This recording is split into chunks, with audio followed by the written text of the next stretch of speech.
哈喽，欢迎回到图文观察者，我是豪哥。你吸过乳头了吗？泰国罗永府有一座著名的巨型女海妖石像，据说这座石像因为相当灵验，因此吸引不少人前去朝圣参拜。除了娶妻生子、金榜题名的请求之外，求签求名牌的人更是不在话下。然而，最近有一名信徒在参拜完了之后，结果买了彩票中了大奖，发了一笔横财，但是没想到他竟然在还愿时还吸了神明石像的乳头，而且接连导致5个人丧命。这其中到底是发生了什么事呢？难道是因为触怒神灵而导致厄运降临吗？而这5个人的死因又跟这件事有什么样牵扯呢？罗永府的女海妖，泰文发音类似中文的毗蛇蛇母。关于毗蛇蛇母的记载，最早在18世纪的时候，由泰国的国宝级诗人顺通铺编写的著名诗篇《皮阿派玛尼》中描述到这位女海妖。故事是这样写的：某国的国王为了在自己去世后，可以有人来继承他的王位，于是便送了他自己的儿子出去磨练好继承家业，我们就叫他一条根吧。一条根不但长得帅，还有一项非常屌的技能，就是吹箫啊，我是说吹笛子。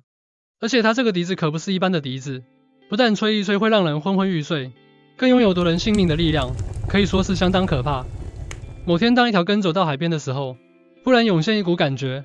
这感觉明显就要让他爆了，于是他拿出了他的笛子，猛地吹奏起来。这时原本躲在海底的海妖，顿时被他吹奏的笛音吸引，本来只是想看看是谁在吹，没想到浮上海面之后，立刻被一条根的盛世美颜大震撼，于是他悄悄变成了一个美女，想说这样子就可以神不知鬼不觉的跟一条根在一起。怎知一条根神通广大，早就知道他是海妖变的，但却没有揭穿他。想必一条根也是在想没一下也好，虽然是海妖，但至少变成了美女，那就没关系了吧。于是一条根就这样跟女海妖在一起了，后来还生下了一个孩子。但是日子一旦久了，男人的心就变了。某一天，一条根带着女海妖去到罗永府的沙美岛上面，然后突然跟她说：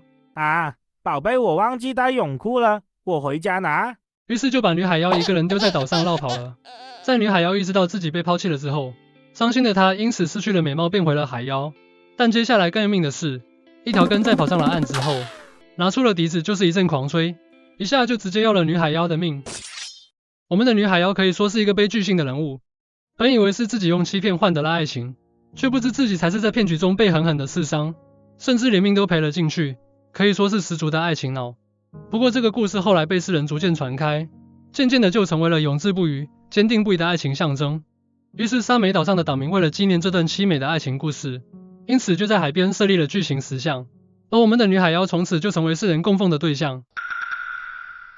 说完了故事，让我们再回头看一下发生的事情。事情是这样的，有一名女海妖的信徒在1年多前风尘仆仆的来到沙美岛，向巨型女海妖的石像许愿。不过他并没有向女海妖祈求能让她碰上一段至死不渝的爱情，相反的，他反倒是希望能在毗蛇蛇母的保佑下，让她中个头奖发个大财，而且只要达成愿望，他愿意就地重游，并且以吸雕像乳头的方式加以答谢。哇塞，这还愿的方式也真的是太出乎意料了吧，估计比健达出奇蛋还出奇。而当下听到他还愿方式的人纷纷笑了出来，心想这家伙估计是来乱的吧，因此也没有人放在心上，而这名信徒也就回去了。只是万万没想到的是，过了一阵子后，就看这名信徒大摇大摆的走了回来，而且回来的时候全身上下珠光宝气，穿金戴银。没想到他的愿望竟然成真了，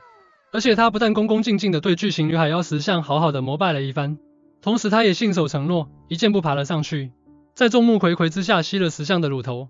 本来事情这样子也就结束了，但是没想到就在他还愿不久之后，当地就接连遭受一连串不可思议的厄运。先是一场不可能发生的车祸。某天下午，一家3口人在拜访完亲戚后，就开开心心的上路回家。那天下午风和日丽，天气晴朗，一路上风景明媚。怎么知道就在快到家的时候，车子突然左转翻覆，坠落在边坡的一处草丛。警方到场之后急忙救人，可惜的是救出的时候已经没有生命迹象，一家3口人无一生还。而就在事情发生1周以后，又发生了一起骇人听闻的溺毙事件。这次是有一名孩童到附近的池塘玩水，然后就发生不幸的事情。但诡异的是，池塘的水只到孩童的膝盖，照理讲就算是不小心掉进水里，应该也是很容易就爬得出来，怎么有可能淹死人呢？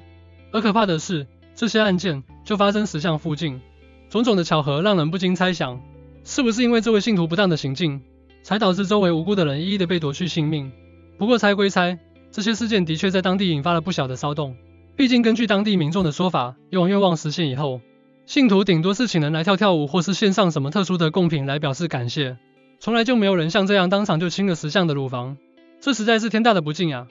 为了避免还有无辜的人受到牵连，当地的民众重金请了一位自称可以与超自然力量交流的男子来向毗蛇神母谢罪。说也奇怪，在该名男子做法祈求神灵原谅之后，就再也没有命案传出，而这事件也才告一段落。